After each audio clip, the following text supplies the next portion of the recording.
corset. Pero ganito yung pagkaano ng corset. Madami lang siyang bono. Parang ang style niya is pag ano. Nilagyan ko na siya ng anin. So ngayon, ginagawa ko pag kinabi ko na siya dito, ipupush ko siya pag ano. Papunta dito sa likod. Sa ngayon. Push ko siya dyan. Tapos dito ko siya i-aspin. Kasi dito ko siya tatahin.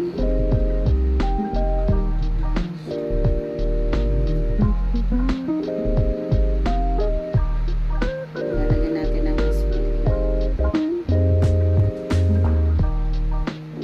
Guys, ito yung ating ano, trabaho. Lagyan natin siya ng aspin.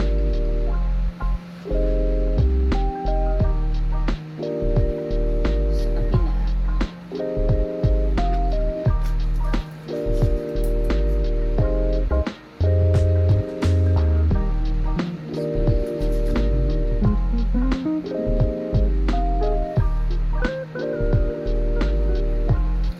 Na-close ko na to, pero i-open ko ulit to mamaya. Kaya hindi ko pa siya mai-close dahil lalagay ko siya ng mga 4 inches na garter para mag-fit lalo dito sa bebe.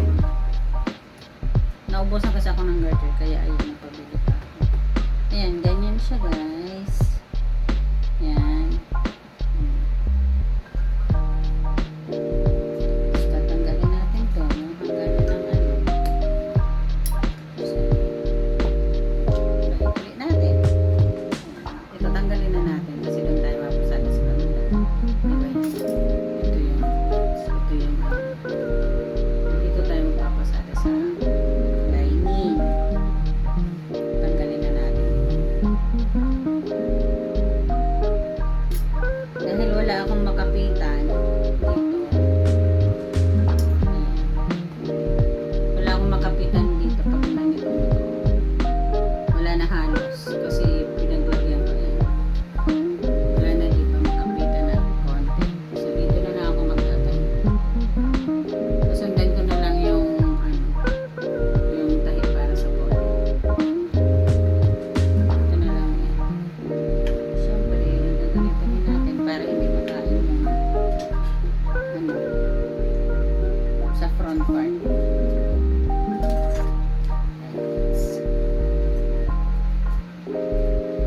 Dati talaga hindi ako marunong talaga, wala akong idea sa pagtatayo.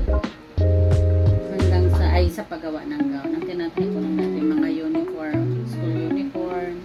Tapos yung anak ko, lagi siya nasasali noon. Elementary. Sa mga ano-ano, event-event. Eh, syempre, kailangan minsan ng mga gown-gown. Ang ginawa ko, nag-try ako mag-ano, mag-cut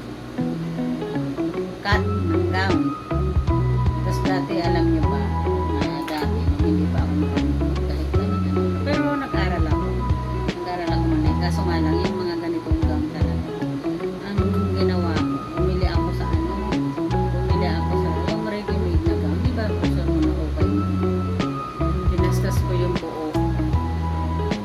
Tapos, ayun, pinag-aralan ko kung paano. Hanggang sa natuto ako kung ano ng gown. Tapos binalikan ko na paano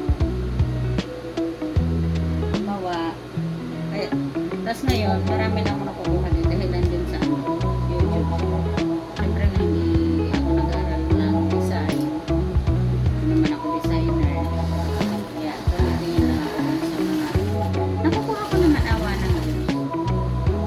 Wala namang ano, reklamo. Okay naman. Matagal na din kasi ako nagawa. Maliit pa yung anak kong gumagawa ng libangan ko lang to guys. Kasi lagi akong naiiwan mag-isa dito sa bahay noon. Kaya sabi ko wala naman akong magawa. Ito na lang, magtatahin na lang ako guys sa ano. Pag sa tingin niyo habang open pa yan, masyadong matulis yung dito nyo sa ano.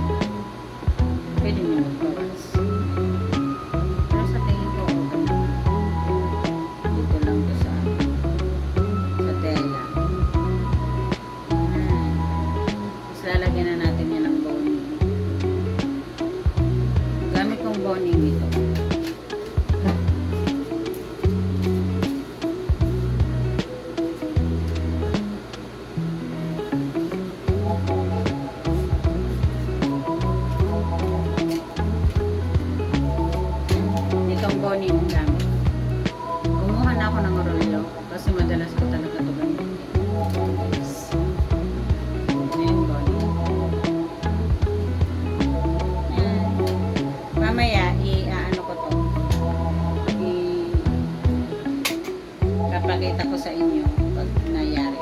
So, ayun, babalik na rin